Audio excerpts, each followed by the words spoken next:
Essa semana eu estava conversando com o irmão e me inspirou a palavra para hoje, Romanos 12:1. A conversa com ele me inspirou para trabalhar. Vamos ver aqui até onde a gente vai. Romanos 12:1 e 2.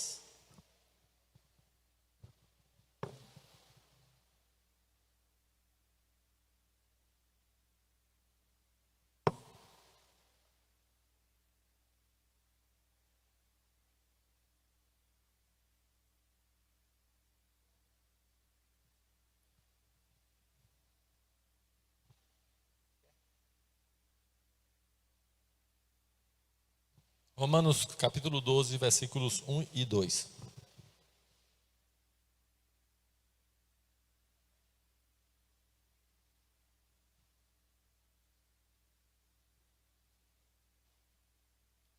Rogo-vos, pois, irmãos, pelas misericórdias ou compaixões de Deus, que apresenteis os vossos corpos como sacrifício vivo, santo e agradável a Deus, que é o vosso culto racional.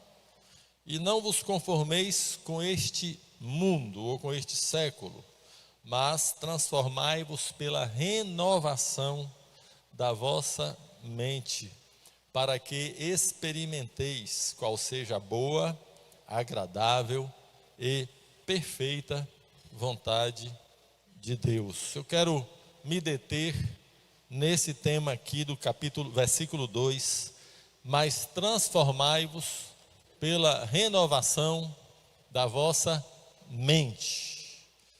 Mas eu vou dar uma olhada em todo o texto e vamos para outros textos também. Aqui diz assim então no início, versículo 1: rogo-vos, pois, irmãos, pela compaixão de Deus ou pelas misericórdias de Deus. Esse pois aí,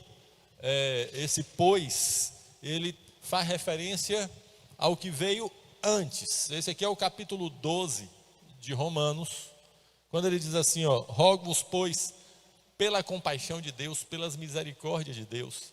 Ele está se referindo a tudo que ele escreveu antes. E o que ele escreveu antes, a gente pode resumir aí no capítulo 11, versículos 33 até o final. Vamos dar uma olhada aí. Diz assim: ó profundidade da riqueza, tanto da sabedoria como do conhecimento de Deus. Quão insondáveis são os seus juízos, e quão inescrutáveis os seus caminhos. Quem, pois, conheceu a mente do Senhor? Ou quem foi o seu conselheiro? Ou quem primeiro deu a ele para que ele venha a ser restituído? Porque dele, e por meio dele, e para ele, são todas as coisas. Glória, pois, a ele, eternamente. Amém. Tudo que Paulo escreveu em todos os capítulos de Romanos, até o capítulo 11, ele termina admirado assim: que coisa extraordinária, que não dá para a gente entender. E ele está falando da salvação. Ele está falando de como fomos salvos por Cristo Jesus, da morte de Jesus na cruz. Ele fala em Romanos que a gente recebeu um presente de Deus. Esse presente se chama arrependimento. A gente se arrependeu, a gente recebeu outro presente de Deus que se chama fé, a gente creu. Aí a gente se converte a Jesus e a gente morre com Jesus na cruz, e a gente é sepultado com Jesus, e a gente ressuscita com Cristo, e a gente é assentado em lugares celestiais com Cristo. E fala então que agora os nossos pecados estão perdoados. E fala que Ele nos escolheu. E diz, como Alexandre lembrou aqui, que nós sabemos que todas as coisas cooperam para o nosso bem. E que o Espírito Santo está transformando a gente para a gente ser semelhante a Jesus. Depois de falar de tudo isso, ele fala: que coisa extraordinária. Que é esse texto que eu li aqui. Então, quando a gente tem um encontro com Cristo, a gente encontra as maravilhas de Cristo e a gente é transformado. Aí tem algumas palavrinhas que eu não quero ficar dando aula aqui. Na aula a gente dá na sala de aula, escrevendo ali, aqui não é lugar para dar aula, mas assim, vamos relembrar as palavrinhas das Escrituras. A palavra de Deus diz que em Cristo nós somos justificados, é a justificação pela fé. A gente crê, então a gente é tornado justo. A gente recebe a justiça de Deus. Antes eu era um pecador, antes eu era um condenado, agora eu sou um justo, justificado. Fala também lá de redenção, fomos redimidos. Eu era escravo do pecado, escravo de Satanás, por causa do meu pecado. Eu devia a Deus. Jesus vem e paga a Deus, paga ao Pai o meu pecado. E quando Ele paga a Deus, Deus me perdoa e eu sou liberto do poder de Satanás. Isso se chama redenção. A gente foi redimido, arrancado do poder da escravidão. A Bíblia fala de santificação. A gente foi santificado. Quando a gente se converte a Jesus, uma pessoa que cometeu todo tipo de miséria na sua vida, tem um encontro com Cristo, se arrepende dos seus pecados, na mesma hora, ele se torna um santo. O mundo não consegue entender isso, acha isso um absurdo. Mas pecou, aprontou, e depois, porque diz que crê em Jesus, agora está perdoado? Porque não tem outra maneira de ser perdoado. Só que, claro, não é falando da boca para fora, é um arrependimento violento aqui no coração, e a pessoa está santificada. Então, até aquele momento do encontro com Cristo, de ser batizado, era um pecador, levantou das águas do batismo, é um santo. É um santo. Isso, assim, aí a pessoa ainda recebe o Espírito Santo, Deus vem morar na pessoa, a presença do Espírito Santo em nós nos tornamos casa de Deus. Casa de Deus. A gente é a casa de Deus. Tudo isso é extraordinário, mas é apenas o começo. A partir daí vem uma caminhada na fé. E aqui ele diz exatamente por tudo isso que aconteceu com você, que Deus te deu de presente, pelas misericórdias de Deus, versículo 1, pela compaixão de Deus, agora o que é que a gente vai fazer? Está aparecendo aí? Apresentar, bota aí por favor, apresentar os nossos corpos como sacrifício. Primeira coisa que a gente vê nesse texto aqui, é que lá no Antigo Testamento, a maneira como as pessoas cultuavam a Deus era com sacrifícios de animais. Mesmo quem é novo convertido aí sabe disso, né?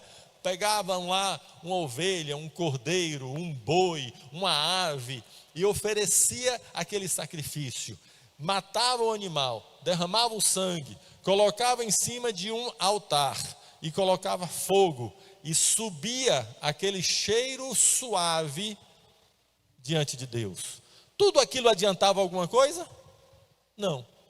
No Novo Testamento diz que tudo aquilo era apenas figura, símbolo do que havia de vir. Quem é que havia de vir? Cristo Jesus.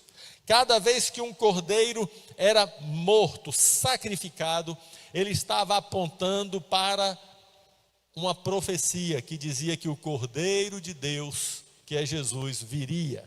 Aí então, quando João Batista vê Jesus, ele tem entendimento que Jesus era aquele prometido, e ele aponta para Jesus e fala o quê? Eis o Cordeiro de Deus que tira o pecado do mundo.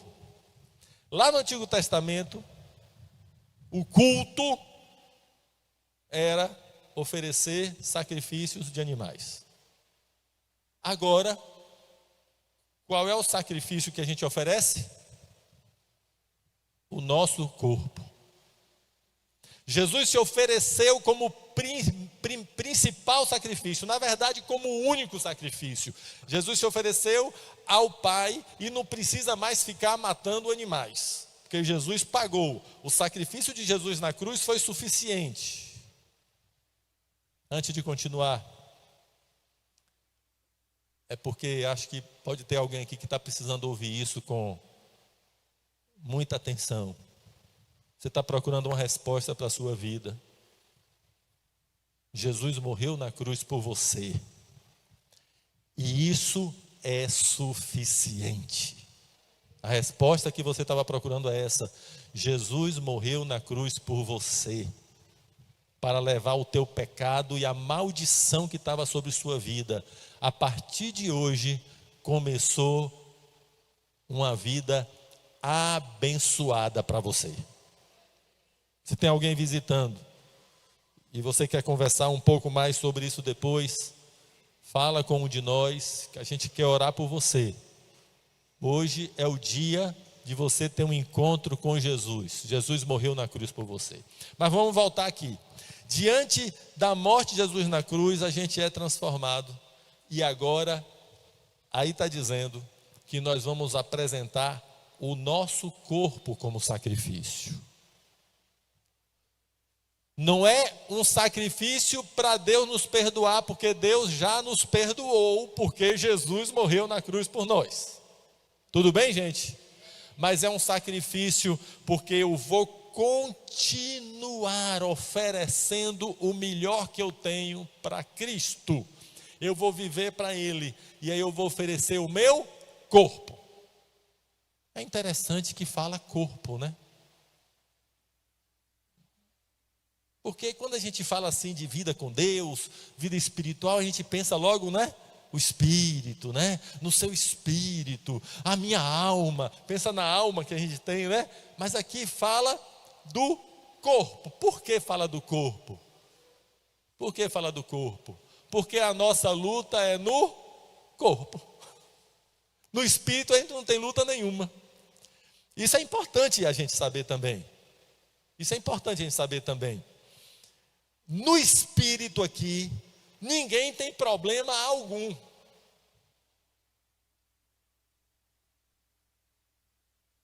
Quando a gente peca, não é para pecar. Mas se pecar, temos um advogado que é Cristo Jesus. Amém, gente? Não é para pecar porque tem um advogado. Vou aprontar e depois eu chamo o advogado para me defender. Não é não. Não é? Mas se pecar, temos um advogado. Só que quando a gente faz uma coisa errada, aí alguns de nós vai orar todos sem graça, né? Achando que Deus está zangado com você, né? Não existe isso, gente. No espírito, a gente está sempre bem. Eu posso estar todo acabado aqui por fora. A Bíblia fala isso, não fala? Ainda que o homem exterior se corrompa, se desgaste, se abata, se canse. Contudo, o nosso homem interior se renova de dia em dia. Lembra sempre disso, sabe por quê? Porque o que chama mais a atenção da gente é o quê? É o que a gente vê, é o corpo. Não deixe o corpo guiar você. O corpo que inclusive tem a ver com a mente. Não deixe, senão tu vai só ladeira abaixo. Tem que lembrar que no espírito, o nosso espírito e o espírito de Cristo são um só espírito. E a gente é forte. E quando a gente é fraco aqui fora, a gente é forte aqui dentro. E é na nossa fraqueza que o poder de Deus se aperfeiçoa. Isso é a nossa fé no Evangelho. É a nossa fé no Evangelho. Então ele diz aqui: apresente o seu corpo como sacrifício. Agora, o que é que fazia? O que é que se fazia com os animais? Se matava. Então, para oferecer o meu corpo como sacrifício, eu vou saber o seguinte: que eu vou matar o meu corpo. Claro que não é suicídio que eu estou falando.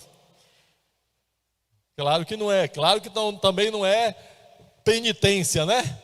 tem que rezar tantos Pai Nosso e dar uma chicotada nas costas. Também não é. Se bem que às vezes merece, viu? Uma chicotada, né? Mas tem a ver com eu dizer para mim mesmo, para o meu corpo, dizer não. E não é o quê? Morte, não é não? Ninguém gosta de ouvir não, né? Não, não é uma morte, né? A gente era pequenininho, todo mundo aqui um dia foi pequenininho. E quando a mãe, o pai, alguém que cuidou da gente dizia não, o que é que a gente fazia? Por quê? Porque não é morte. Aí a gente cresceu e ficou pior. Porque o pequeno chora, grande a gente briga com os outros. Aí eu quero, não, pá! Dá tapa, ou briga, ou xinga. A gente ficou pior. Mas quando a gente tem um encontro com Cristo, uma das coisas que a gente aprende é que o não é uma das palavras mais importantes da vida. A gente cresce muito mais quando ouve não do que quando ouve sim. Mas, gente, muito mais. Inclusive os não de Deus. Mas vamos voltar para aqui. Oferecer o corpo como sacrifício é dizer não para mim. E dizer, Senhor, está aqui a minha vida no teu altar. Para que o Senhor viva e eu morra. Eu estou crucificado com Cristo. E não mais eu vivo, vamos recitar? Estou crucificado com Cristo, e não mais eu vivo, mas Cristo vive em mim. Oferecer a vida como sacrifício, é oferecer a vida para obedecê-lo plenamente, dizer sim para Ele, dizer não para mim, dizer sim para os meus irmãos, e não para mim. E aí, só que ele diz aqui, esse sacrifício, o animal era morto. Esse sacrifício é vivo. Coloque aí para mim de novo, por favor. Esse sacrifício é vivo. Ofereceis, apresenteis os vossos corpos como sacrifício vivo. Interessante isso, né? Então não é para eu me matar. É para oferecer a minha vida, que vai além do culto. Em 1989, olha, isso aqui para alguns jovens aí é um tempo tão distante, como é que pode um negócio desse, né? Mas vamos lá, em 1989, esse versículo mexeu demais comigo. Eu entendendo que o nosso culto a Deus, porque o sacrifício do Antigo Testamento era o culto, não era? Então que o nosso culto a Deus é o meu corpo oferecido como sacrifício vivo, isto é, quando eu estou vivo, trabalhando, eu estou trabalhando para quem? Para Cristo. Então eu vou trabalhar com honestidade, eu vou ser bom funcionário, ou se eu sou um profissional liberal, eu vou trabalhar com um serviço de qualidade. Eu vou trabalhar para que no meu trabalho as pessoas conheçam Jesus. É um sacrifício vivo. É um sacrifício oferecido dentro de casa, a maneira como a gente vai viver com o marido, com a mulher. É vivo, entende isso aqui? Como eu vivo com meus filhos, com meus pais. É vivo. É como eu jogo futebol. A maneira como eu jogo futebol, se eu jogo brigando com as pessoas, se eu jogo chutando as pessoas, se eu jogo xingando as pessoas, ou se eu jogo me divertindo, se eu jogo perdoando as pessoas, se eu jogo dando testemunho, é um sacrifício vivo, é um culto vivo, é em todo tempo. Estou conseguindo explicar isso? Estou? É vivo, a minha vida é um culto a Deus. Em segundo lugar, ele diz, para apresentar o corpo como sacrifício vivo, santo, pureza diante de Deus. Também a minha vida toda, não haver mentira na minha boca. A Bíblia fala de Cristo, que Ele, na sua boca não se achou engano. Na minha boca também não vai se achar engano, não vai se achar mentira. Na minha vida não vai ser achado inveja, na minha vida não vai ser achado ciúme, na minha vida não vai ser achado brutalidade, na minha vida não vai ser achado roubo, na minha vida não vai ser achado engano, hipocrisia, na minha vida vai ser achada pureza. Por quê? é um sacrifício santo. Jesus me fez santo, então agora eu vou viver de maneira santa. E em terceiro lugar, ele diz: apresentei os vossos corpos como um sacrifício vivo, santo e agradável a Deus. Um culto a Deus, um sacrifício a Deus, pode ser desagradável? Pode. Você sabia que o que desagrada a Deus, desagrada, mas o que ofende a Deus não é quando alguém bate tambor num terreiro de candomblé? Aquilo não ofende a Deus, não, sabia? Aquilo entristece Deus, mas não ofende. A pessoa ali está adorando coisas que ele está lá e ele vai um dia se converter e vir para Jesus.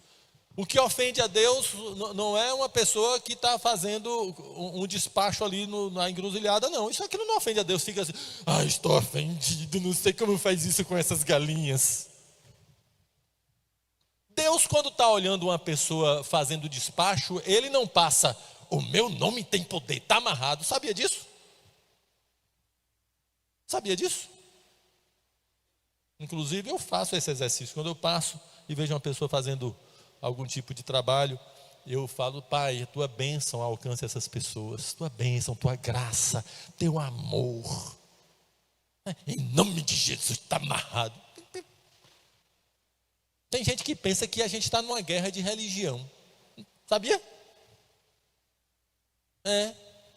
Uma vez um rapaz conversando comigo, ele disse: ele era recém-convertido, ele disse: eu estou lá no meu trabalho, e lá no trabalho está cheio de católico, espírita e macumbeiro, mas nós vamos destruir tudo aquilo. E eu falei: como é? Tu vai amarrar uma bomba e se explodir?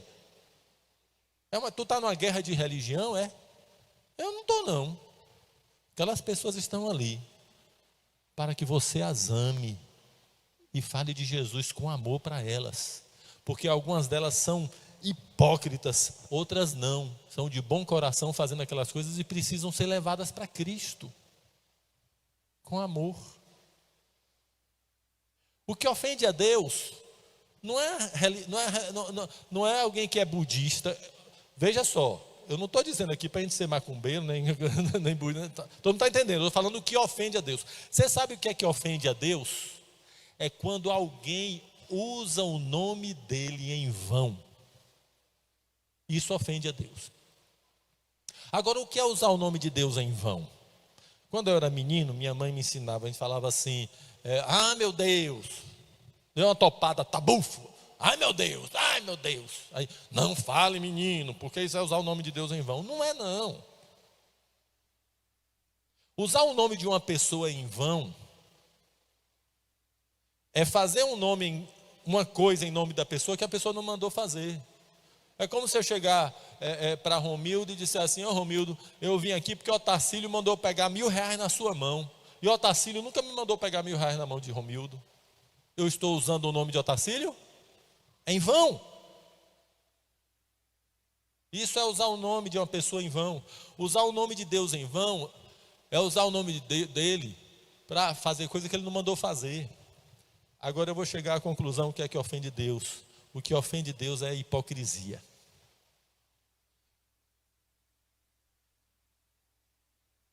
Aqueles que conhecem a Deus e usam o seu nome em benefício próprio.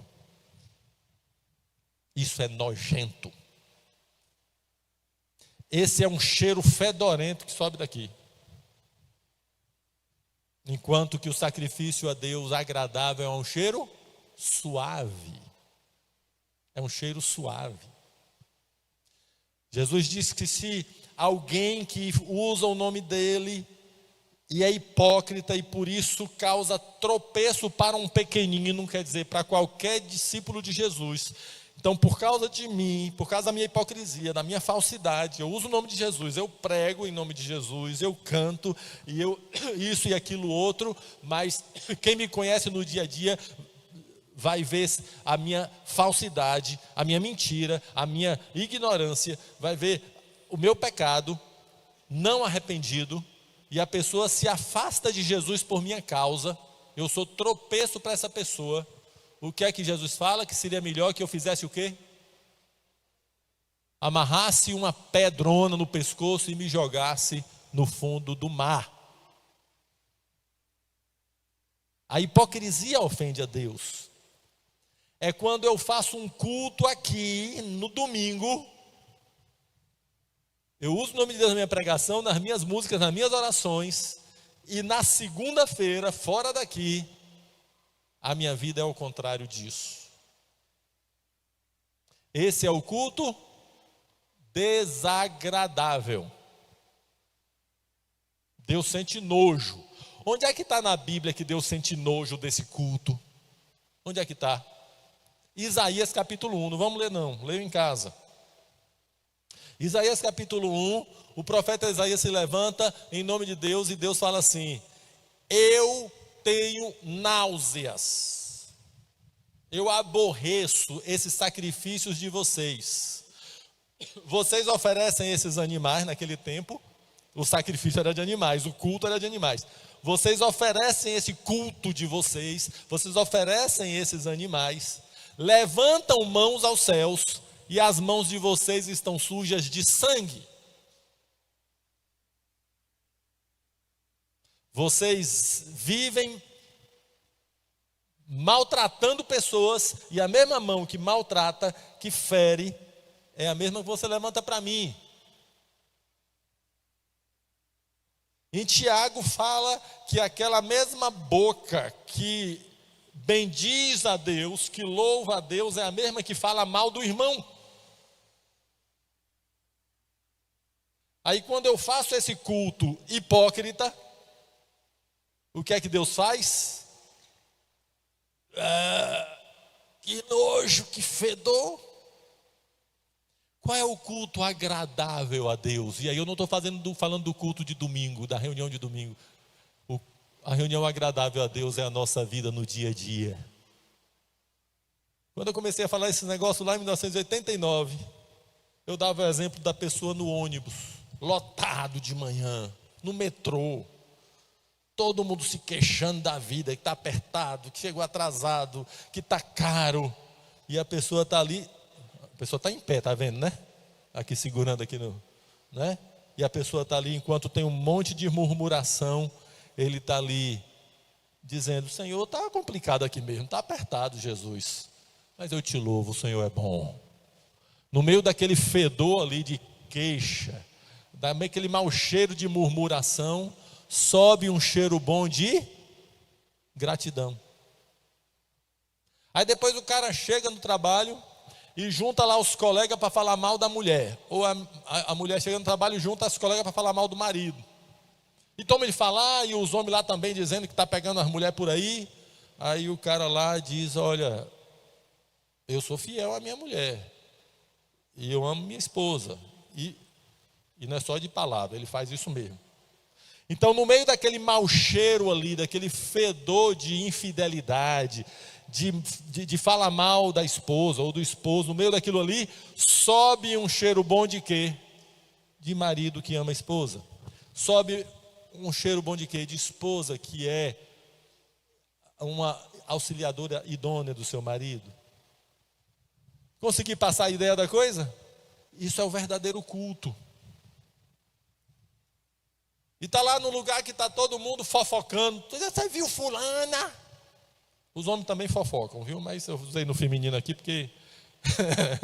Você viu fulana? Então no meio da fofocagem, tem alguém que diz: oh, não quero saber disso não, licença, obrigado. No meio do mau cheiro da fofocagem, sobe o cheiro suave de uma pessoa que guarda o seu irmão, que não fala dos outros, mas que vai lá corrigir o irmão diretamente. Isso é culto agradável a Deus. Aí é por isso que a gente então entende aqui no final que este é o nosso culto racional. É o culto lógico. Tem gente que pega pessoal assim na igreja que é mais assim, metido a estudioso, Pessoal assim que gosta de mais de, não é? O porquê das coisas, fala, está vendo? O nosso culto é racional, não é emocional. Não tem nada a ver, viu, gente? Viu, rapazes?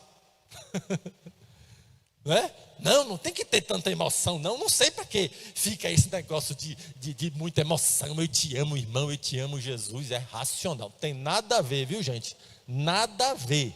O que ele está explicando aqui é exatamente o que eu acabei de dizer. Esse é o culto racional, isto é, que tem sentido, que tem lógica. Quer ver o culto que não é racional? É o culto da quarta-feira de cinzas. O que é o culto da quarta-feira de cinzas?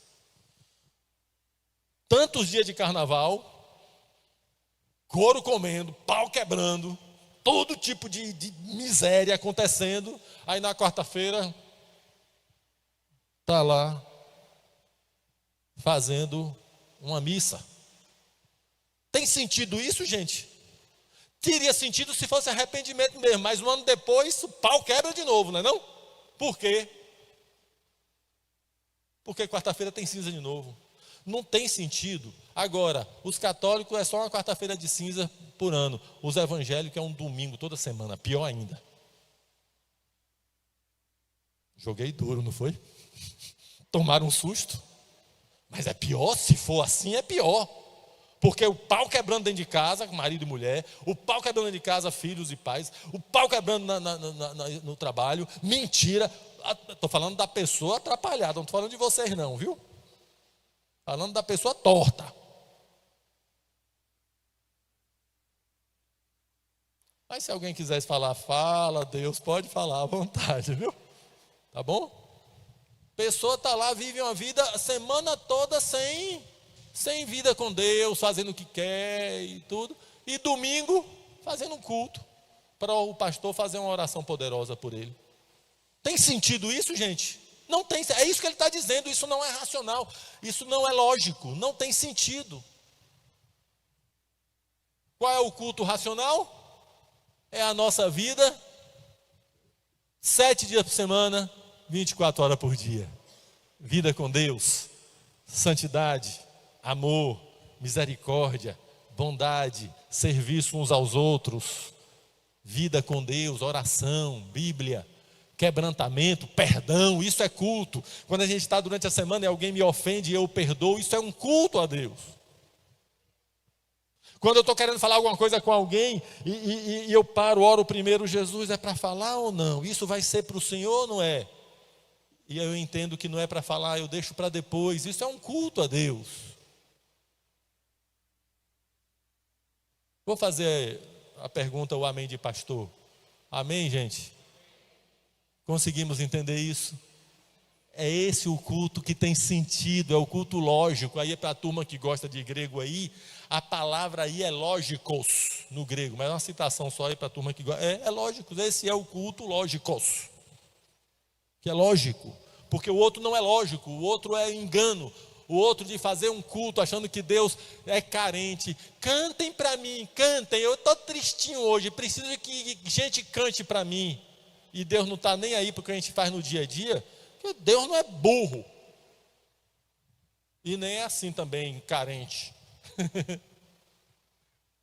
Então, façamos os nossos cultos com louvor, com adoração, com pregação, levantando mãos, ajoelhando, adorando. Façamos festas. E durante o dia a dia, ofereçamos o nosso corpo como sacrifício vivo, santo e agradável a Deus.